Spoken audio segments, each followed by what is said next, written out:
I'm embarrassed for them. Yeah. Because it's not how America does business. For them to address a letter to the Ayatollah, the supreme leader of Iran, who they claim is our mortal enemy, and their basic argument to them is, don't deal with our president because you can't trust him to follow through on an agreement. It's close to unprecedented. Yeah, close, but not really, is it, Mr. Obama? Joining us now is Dr. Michael Ledeen, Freedom Scholar, Foundation for Defense of Democracy's columnist, PJ Media, and of course historian. Doctor, great to have you with us. So you broke the story at National Review last week that this president, when he was senator in 2008, sent a message through an ambassador to the mullahs of Iran saying, don't deal with President Bush. Wait till I get in, because I'll be more sympathetic to you. Well, what he did, I don't think he said to them, don't deal with President Bush, because I think that by that time, President Bush had dealt with them and thought he'd made a deal with them and had seen that deal not happen, which is the history of American-Iranian deals for the last 35 years. What he did was, strikingly, during the campaign, he dispatched this retired Foreign Service officer, former Ambassador William Miller, to Tehran to tell them that just hang on, I'm going to be president and things are going to be wonderful. We're going to have this love affair. So, and that's been going on forever and a day. And of course, there's nothing new about senators, or for that matter, private citizens, dealing with foreign governments or regimes or leaders or organizations or whatever. It's old hat. So you always have to wonder when Obama goes off cue and starts ad-libbing, as he did in that nice bite that you've got of him there. What is it that he's thinking about?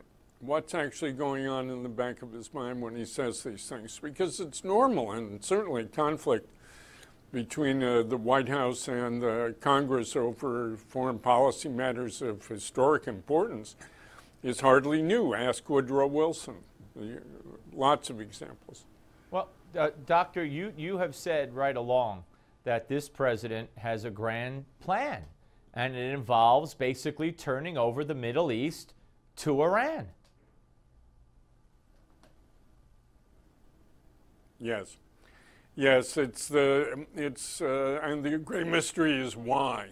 Why? It's unnatural for an American to want to make a deal with the Islamic Republic of Iran, which has killed Americans ever since the revolution of 1979.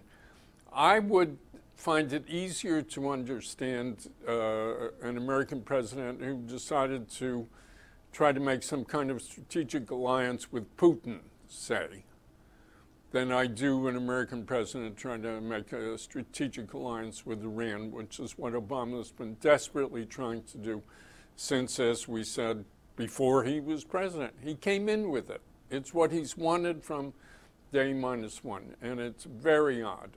But you say, Doctor, that it's because he views what the U.S. has done over the years in the Middle East as problematic, as repressive, sticking our noses where they don't belong.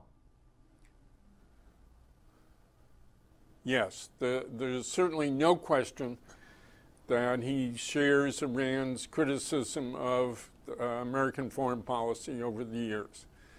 He thinks that the Iranians have been right to view the United States as hostile. He thinks most of the problems in the world, not just the Middle East, are basically our fault, and that the way to fix these problems is to rein in America. So are you saying he's on? The weaker America is, and the less involved America is.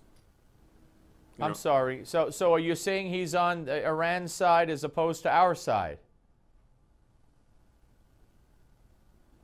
Yes.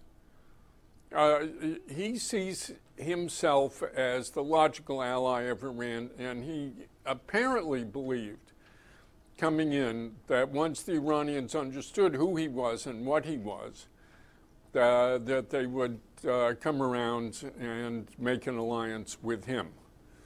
And that, of course, has not happened. It's a total misreading of Iran on his part, among other things. So we got 20 seconds. So yes or no, basically. You think there will be a deal with Iran in the next few weeks?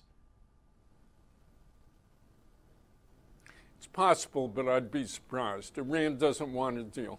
The Ayatollah Khamenei does not want to go down as the man who made a deal with the great Satan.